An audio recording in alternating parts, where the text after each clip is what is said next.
법 집행을 막고 있는 것입니다. 민주당이 여의도 민주당사에 있는 민주연구원 김용 부원장 사무실에 대한 검찰의 압수수색을 10월 19일 오후 3시부터 물리력을 동원해 저지하고 있습니다.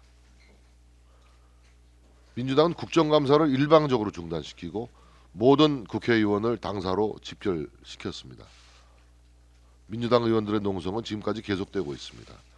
법원이 발부한 압수수색 영장에 따라 정상적으로 진행되는 검찰의 법 집행을 민주당이 물리력으로 저지한 데 대해서 유감을 표합니다.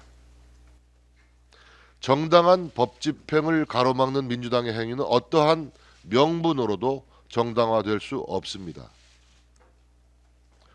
공무 집행을 의도적으로 방해하는 또 다른 범법 행위일 뿐입니다. 이것은 법치주의와 자유민주주의에 대한 정면 도전입니다. 지난 박근혜 정부 시절 청와대 압수수색에 협조하지 않는 청와대를 향해서 민주당은 결백하다면 당당하게 청와대 문을 열고 소명하라고 얘기했습니다.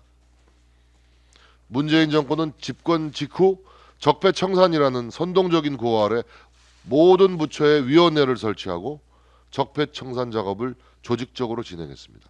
국가안보의 핵심이라고 할 수 있는 국가정보원의 메인 컴퓨터부터 뒤졌습니다. 참빗으로 석회를 제거하듯 전 정권을 샅샅이 파헤쳤습니다. 지금 검찰이 벌이고 있는 정당한 법 집행은 문정권 초기에 전방위적으로 조직적으로 살벌하게 자행했던 그런 적폐청산과는 결이 다른 것입니다. 지금 검찰의 정당한 법 집행은 전대미문의 토지개발 사기 사건으로 선량한 국민들이 피해를 본 바로 그 사건과 대선 자금의 흐름에 대해서 추적하는 그것을 수사하고 있을 뿐입니다. 거대 야당 민주당의 진정성 있는 태도 변화를 촉구합니다. 저는 민주당이 국회로 복귀해서 국회가 정상화될 때까지 저희 당의 원내 지도부와 함께 국회 현장을 지킬 것입니다. 민주당이 이 법원의 영장 발부에 따른 압수수색 영장 집행을 물리적으로 거부한 것은 법적으로는 공무집행 방해가 되고 그다음에 정치적으로도 본인들에게 뭔가 구린 것이 많아서 저렇게 막는구나 하는 인상을 국민들에게 줄 뿐만 아니라 자신들의 존립 근거조차도 부정하는 일입니다.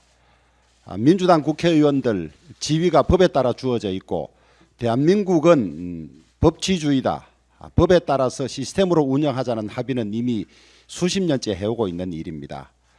민주당의 법치주의 부정, 공무집행 방해는 국민들이 다음 선거에서 엄정히 심판할 것이라고 생각을 합니다.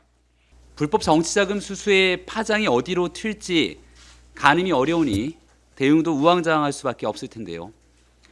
이재명 대표의 분신이라던 김용의 체포 소식을 접하면서 문득 2016년 최순실의 긴급 체포 당시를 떠올린 국민들도 계시지 않을까 싶습니다. 당시 이재명 성남시장은 페이스북에 깃털 최순실이 아니라 머리 박근혜 사태, 몸통 새누리 해체로 책임을 물어야 한다면서 당시 민주당의 입장보다 훨씬 더 앞서간 강경한 주장을 쏟아낸 바 있습니다. 현재의 상황을 이 대표의 과거 발언에 빗대어 그대로 적용해 이재명 대표에게 다시 묻습니다.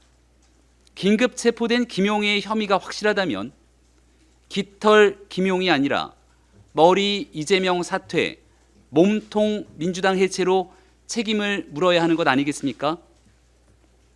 어제 민주당의 여러 의원들이 국정감사까지 내팽개치고 검찰과 대치하는 국면을 지켜보면서 뭔가 이상하다는 생각을 한 국민들이 적지 않을 것입니다. 이재명 대표 개인의 사법 리스크인 줄 알았는데 이제 보니 대선을 거치면서 이재명 대표와 민주당 전체가 촘촘히 얽혀있는 운명 공동체가 되어버린 것은 아닌지 합리적 의심은 더욱 커져만 갑니다. 이재명 대표와 가까웠던 유동규의 구속, 이재명 대표가 지사 시절 임명했던 이화영 전 부지사의 구속, 이재명 대표와 야인 시절부터 한 몸처럼 움직였던 김용의 긴급 체포가 정의인지 불의인지 이쯤 되면 이재명 대표뿐 아니라 민주당도 분명한 입장을 밝혀야 하지 않겠습니까? 언제까지 범죄 혐의자에 대한 수사를 정치 보복으로 둔갑시키는 구태 정치를 이어갈 수 있다고 생각하십니까?